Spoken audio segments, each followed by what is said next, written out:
सहाफ़ी मोहसिन बेग के खिलाफ मुकदमात खारिज करने की दरख्वास्तों पर समाअत चीफ जस्टिस ने इस्तफसार किया। आप पढ़कर बताएं कि किस जुमले से हत्या इज्जत का पहलू निकलता है। डायरेक्टर साइबर क्राइम ने मुराद सईद से मुतालिक मोहसिन बेग का जुमला पढ़कर सुनाया, जिस पर चीफ जस्टिस ने सवाल किया, आप बताएं कि अगर कोई किताब का हवाला दे तो इसमें फहश बात क्या है? क्या किताब का सफ़ा नंबर मोहसिन बेग ने प्रोग्राम में बताया? नहीं, ये बात प्रोग्राम में नहीं की गई। Director cyber crime wing FIA का ये कहना है। आपको तौहीन अदालत का शोकोस नोटिस जारी कर रहे हैं, ऐसा कहना है चीफ जस्टिस का। इस्लामाबाद हाई कोर्ट में सहाफ़ी मोहसिन बेग के खिलाफ मुकदमात खारिज करने की दरख्वास्तों पर समाअत चीफ जस्टिस ने इस्तफसार किया। आप पढ़कर बताएं कि इस जुमले से हत्या इज्जत का पहलू निकलता है। डायरेक्टर साइबर क्राइम ने मुराद सईद से मुतालिक मोहसिन बेग का जुमला पढ़कर सुनाया। चीफ जस्टिस ने सवाल किया, आप बताएं कि अगर कोई किताब का हवाला दे तो इसमें फहश बात क्या है? इसी समाअत में होने वाली पेशरफ्त बारे मजीद जान लेते हैं अपने नुमाइंदे आमिर सईद अब्बासी से। जी आमिर, आगाह कीजिएगा।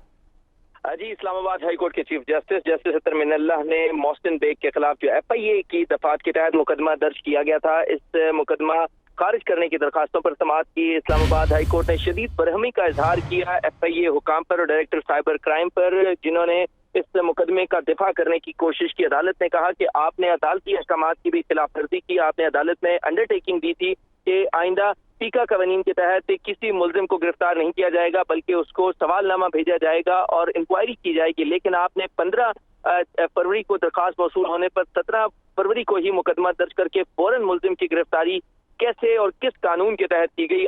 FIA मुसलसल अदालती अहकामात की खिलाफ वर्जी कर रहा है और साथ में जो है वो मिसयूज ऑफ अथॉरिटी कर रहा है, अपने इख्तियारात का नाजायज इस्तेमाल कर रहा है। अदालत ने कहा कि आपने इस मुकदमे को बनाकर पूरे कानून को ही कलअदम करार देने की कोशिश की है और अदालत ने शदीद बरहमी का इजहार किया और ये कहा कि क्या FIA की सिर्फ ये जिम्मेदारी है कि सारा काम छोड़कर सिर्फ जो अवामी नुमाइंदे हैं उनकी रिप्यूट बचाने पर लग जाए? क्या FIA का ये काम है कि अदालत जो FIA है वो तमाम तर काम छोड़कर सिर्फ अवामी नुमाइंदों की इज्जतें बचाने पर लग जाए? अदालत ने कहा कि किसी की इज्जत जो है वो ऐसे नहीं बचाई जा सकती किसी को गिरफ्तार करके या मुकदमा दर्ज करके, बल्कि अवामी नुमाइंदे अपने एतमाद के जरिए और अपनी साख के जरिए अपनी इज्जत खुद बनाते हैं, ना कि किसी कानून के तहत किसी की इज्जत बचाई जा सकती है। Chief justice Islamabad high court ने यह भी कहा कि FIA जो है वो क्या सिर्फ पब्लिक को सर्व करने के लिए है या पब्लिक ऑफिस होल्डर्स को सर्व करने के लिए है? यहाँ तो लगता है कि FIA की तमाम तर कोशिशें सिर्फ अवामी नुमाइंदों के तहफ़्फ़ुज़ के लिए है, ना कि अवाम के तहफ़्फ़ुज़ के लिए। अदालत ने कहा कि FIA ने फ्रॉड किया है और FIA ने अपने इख्तियारात का नाजायज इस्तेमाल किया है, लिहाजा FIA के हुकाम के खिलाफ हम कार्रवाई करेंगे, शो कॉज नोटिस जारी करेंगे, क्योंकि ये वादी नजर में तौहीन अदालत का केस है। इस मौके पर चीफ जस्टिस ने यह भी कहा कि हम अटॉर्नी जनरल को बुलाएंगे और वो बताएं कि क्या वो इस मुकदमे का दिफा कर सकते हैं या नहीं कर सकते, क्योंकि तमाम तर जो FIA ने FIR दर्ज की है, क्योंकि जो दरखास्त गुजार हैं मुराद सईद वो भी इस्लामाबाद में थे, इसके अलावा मुलजिम जो है वो भी इस्लामाबाद में था, कैसे लाहौर में मुकदमा दर्ज कर लिया? और जो दफात शामिल की गई हैं, अदालत ने कहा कि वो किस कानून के तहत शामिल की गई हैं।